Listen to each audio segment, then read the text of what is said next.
Then guys, on Xavi Simons, today some messages from the player, removing Red Bull Leipzig from his Instagram bio, so quite a clear message. Someone said, but no, this is not a transfer message, it is a transfer message. Xavi Simons wants to go. Xavi Simons doesn't extend the contract. 2 years left on his contract. He's not going to sign a new deal. So he's sending quite a clear message. He doesn't want to stay at Leipzig. He wants to go. Chelsea are in very advanced talks over personal terms, as I always told you. So it's not a problem. Xavi Simons wants to go to Chelsea, for sure. So now the two clubs remain in direct contact. The two highest people at the club on both sides, Red Bull Group and Chelsea, discussing on the transfer fee. The negotiation continues.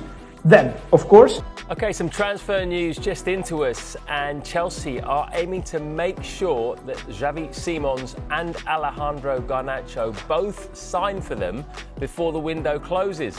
They're in talks to sign the two forwards, and discussions have been ongoing for some time. There are good relations between all the clubs. Chelsea have agreed with UEFA to balance their transfer spending this summer.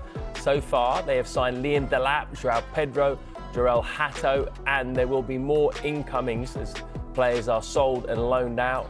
Noni Madueke, Joao Felix, George Petrovic, Matisse Amugu, Kepa, Bashir Humphreys are amongst those who have left the club, but we are expecting from that some more incomings and outgoings at Chelsea, who once again have spent quite a bit in the window, but they are still keen to sign more. They are still after Javi Simons and Alejandro Garnacho. They want to sign both players this summer. Still performed pretty well. So I think this move makes a lot of sense.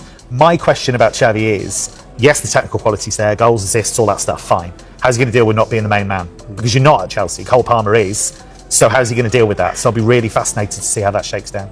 Now, Dan, Armando Broja could be leaving. Chelsea looks like he is leaving Chelsea. Who else could leave? What's the latest with Broja first, and who else could leave? Yeah, so first of all, Burnley in advance talks with Chelsea over a potential deal for Armando Broja. We don't think there'll be any kind of issues in terms of personal terms on a potential 5-year contract for Broja, who we saw a few years ago had a really good spell at Southampton, but really hasn't been able to replicate that, mainly down due to injuries. We saw really struggled at Everton because of that last year. But, you know, we talk about all the incomings at Chelsea. Do you think sometimes we need to give credit to a side who can sell incredibly well? And when you look at what they've been able to do since Enzo Maresca has arrived at the club, especially, it has been incredible, really, when you look at the sales, even in this window, the likes of João Felix, and they still have many more sales that they could make this window, the likes of Raheem Sterling, the likes of Vega as well, and Axel Disasi, we saw on loan Aston Villa last season as well. So very interesting for Chelsea. Although they are bringing in players, they, as we understand, still potentially interested in Alejandro Garnacho, there's still some incomings to be done. But you look at the players there, I mean, Connie Chukwuemeka, Kevin, of course, on loan at Dortmund second half of last season. I mean, talk to me in terms of the European clubs who could be a player here. There is a lot of value in some of those players who could do a job. Well, Bayern have looked at Nkunku a few times. They were looking at him when he was at Leipzig. Chukwuemeka's an interesting one because I think he made a good impression at Dortmund. They would love to loan him again or do a permanent deal at terms that are acceptable to them, because they have to be a little bit careful. They have sold Jamie Gittins for big money, but they don't have a huge amount to play with. But I think Chukwuemeka's a guy they'd love to bring in. They see him as somebody with real potential. Renato Vega's been linked with Atletico, but that fell through. He's been linked with Bayern as well. But he was an interesting one because when he was signed, he didn't really have that track record that you thought that makes a lot of sense. And as it's turned out, they're going to sell him. So there's some really good players on that list, and they just keep on player trading. And you look at Gittins, he comes in. They've been linked with Garnacho, being linked with Xavi, who naturally moves out to that left-hand side. Straight away he's in a battle for his position. I'm not saying he shouldn't be. He's a very young man, and straight away you're in the fire. It's he was the main man of Dortmund for a little bit in his position, yeah. And then lost his place towards the end of the season. So there's a guy that probably is a bit of a fixer-up and needs a bit of a boost. Good luck with that, Jamie. See how you get on. Yeah, that Fofana could be on that list. What's his best position then, Kevin? We played a big chunk at centre-back for Ajax, and then he got moved to left-back, and he did well there. And I think what probably appeals to Chelsea is his ability to play that Marc Cucurella position, not just left-back, but stepping into midfield left-back and inverting. He's shown that he's willing to do that. He's shown he has the technical quality to do that. Maybe a touch one-footed in truth, but that can be developed. And for a very young player still, he's packed a lot in. He's played a lot of games. And I think it's probably a good thing that he's played them for an Ajax team that's been really struggling, because he's had to deal with the pressure, he's had to deal with the glare of the media. Ajax is a huge club, and the pressure that comes with that is significant. So I don't think this will faze him.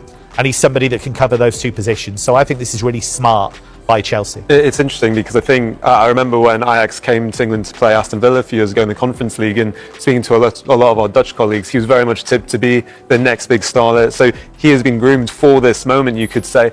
Very interesting. I want to ask you, Kevin, kind of maybe when you compare players, of course, sometimes it can be a bit difficult, but someone from the Netherlands told me maybe look at Jurriën Timber in terms of how he's maybe developed from a centre-back into, we see at Arsenal, a bit more of a full-back. And apparently they talk quite a lot about, I'm sure a lot, but also that positional change and how he's adapted to English football. Well, it is the home of total football, and that kind of versatility, it is, if you look at players that come through the Ajax system, that is a big part of what they try and do, be comfortable in multiple positions. I think he can absolutely do that. He's not the biggest, so it'll be interesting to see, you know, he's a good one-on-one defender, but can you translate that from the Eredivisie to the Premier League? I think he is set up to do that, but it's not certain. I think he needs a lot of games, so Chelsea are going to have to make sure that he gets enough game time.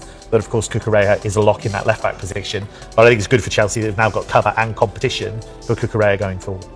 But Chelsea are still active, aren't they, Dan? They always are. What's the latest with Javi Simons? Yeah, well, very interesting with Xavi. I mean, they remain in talks with RB Leipzig over a potential move for the young midfielder, but I think we look at indications and maybe signs that a move could potentially happen. Xavi was left out of the RB Leipzig squad against Atalanta over the weekend, and he's, I think, been pretty clear of his desire to move away from Leipzig. I think European football will be a big reason as to why, and he will get that, of course, at Chelsea. And I think for me, it makes sense when you look at Chelsea's perspective. I think sometimes they can be, maybe targeted a little bit. Do they need this player? But I think with Xavi, absolutely, because where he can play in this Chelsea team, in that 10, or even on the out wide a little bit, it really takes off that pressure of someone like Cole Palmer to be that creative force. But also, I suppose the other side of that, Kevin, is will he be okay being a bit more of a rotation player with all the attacking players Chelsea now have, like Jamie Gittins, for example? That's the big question, because he hasn't had to deal with that at PSV, where he was absolutely the main man. He hasn't had to deal with that at RB Leipzig, because he's been a lock for that first team all the way through.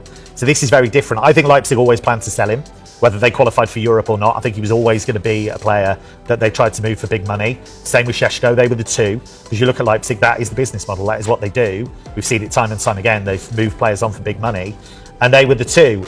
I think he's ready for that step, but it'll be really interesting in terms of the intangibles, in terms of playing for the team, attitude. Now, I'm not saying it's bad, but a debate in German media has been persistent about, is that an area of his game he can improve? And you look at his body language sometimes, doesn't always look the happiest when he plays.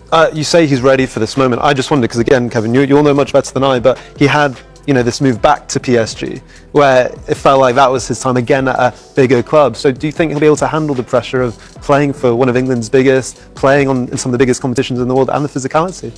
The physicality is definitely an issue, because players will try and kick him out the game. He doesn't always respond too well to that. So that's something he's going to have to deal with. And this is where you find out how good a player he's going to be, because he's been dominant in the Eredivisie. He's played really well in the Bundesliga. Now can he handle that step up? And if he does, that could be the key to him really being a lock for the Dutch going forward to the World Cup potentially. Dan, everyone talks about the amount of money that Chelsea spend. There are a couple of loans going out as well. Armando Broja is going out on loan to Burnley. Mark Guiu going out on loan to Sunderland. In terms of sales, they are actually recouping some money, which sometimes doesn't get talked about. Yeah, absolutely. And I think you have to give clubs credit where it's due. And you look at, just this summer purely at what Chelsea have done in this window. I mean, to Salnoni Madueke, they made a very healthy profit on him on that move to Arsenal. João Felix, I think, again, really did well to recoup such a fee for a player that really didn't work out on his return last year. I mean, Jolje Petrovic signed from the MLS and really did have a spell last year, of course, in goal for Chelsea. But £25 million, again, I think is pretty impressive by Chelsea. And you look in recent windows, likes of Mason Mount, and even this window as well, they still have quite a few players that could still make that move. The likes of Raheem Sterling, Renato Vega, Axel Disasi, we saw on loan at Aston Villa on the second half of last season. So there's still quite a few sales. Carney Chukwuemeka as well, who spent last season on loan at Dortmund. There still feels like there's a few players there, as you can see, Kevin, that I think Europe's finest may fancy taking a punt on. Worth a fair chunk. Absolutely. And Bayern are exploring